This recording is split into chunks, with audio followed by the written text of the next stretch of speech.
Well, hello and welcome to my very first YouTube video. My name is Jessica. My friends call me Raven. I am a certified NRA firearms instructor. I'm a CCW holder and I am a firearms enthusiast.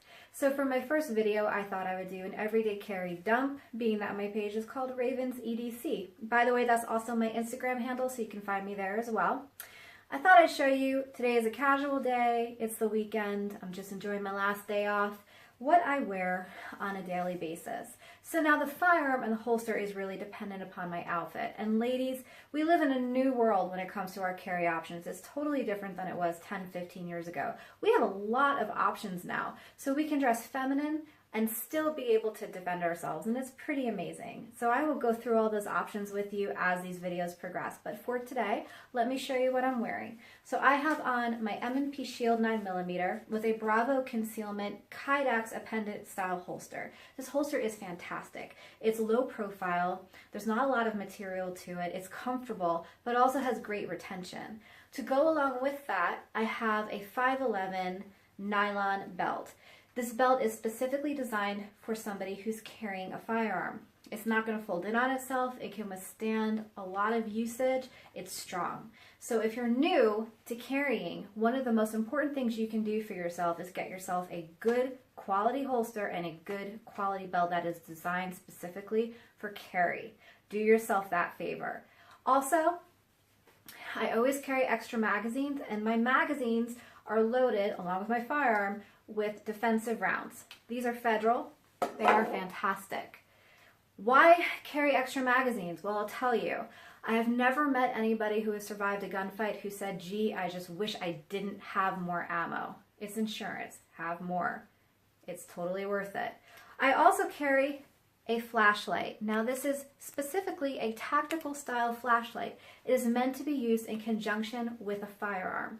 It has two settings on mine. Mine's a Surefire Peacemaker. The highest lumen setting is 1,000 lumens.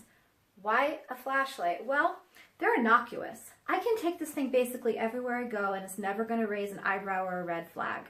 Also, for identifying threats, this is a good option not only because it is really bright, but because legally I can point this at somebody, temporarily blind them, figure out they're not a threat, and then walk away after apologizing. However, if I was to use my firearm mounted flashlight, draw down on somebody, and then identify they weren't a threat, that's a different story. That has legal ramifications. So I'm not saying not to have a firearm mounted flashlight, but I'm saying definitely have yourself a freehand flashlight. Also, make sure you get classes that show you how to use this flashlight in conjunction with your firearm, so if you're ever in a situation where you need to use both, you're not trying to figure it out on the fly. That would be an absolute disaster. I also carry a good pocket knife. This is a useful tool. I'm not looking at this like it is a machete. I'm looking at this like this is a tool that I can employ throughout my day doing many things. So have a good knife with you. Also, I have a paracord bracelet. Now, I have used this for things like saving stray dogs and turning it into a leash and getting them back to their owner, and there's many other things you can do with it. If you're a fan of Boondock Saints, you know you always want to have your bloody rope, which I really shouldn't even attempt accents, it's just never good.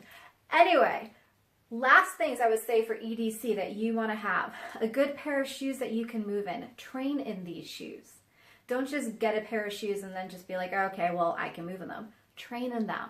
Know how they feel. Know how you move in them. Know how your gait changes. Also, training. That is the last part of your EDC that you always need to have. You can have all the gear, but if you don't know how to use any of it and you don't know how to employ it in stressful situations, it's not going to do you any good.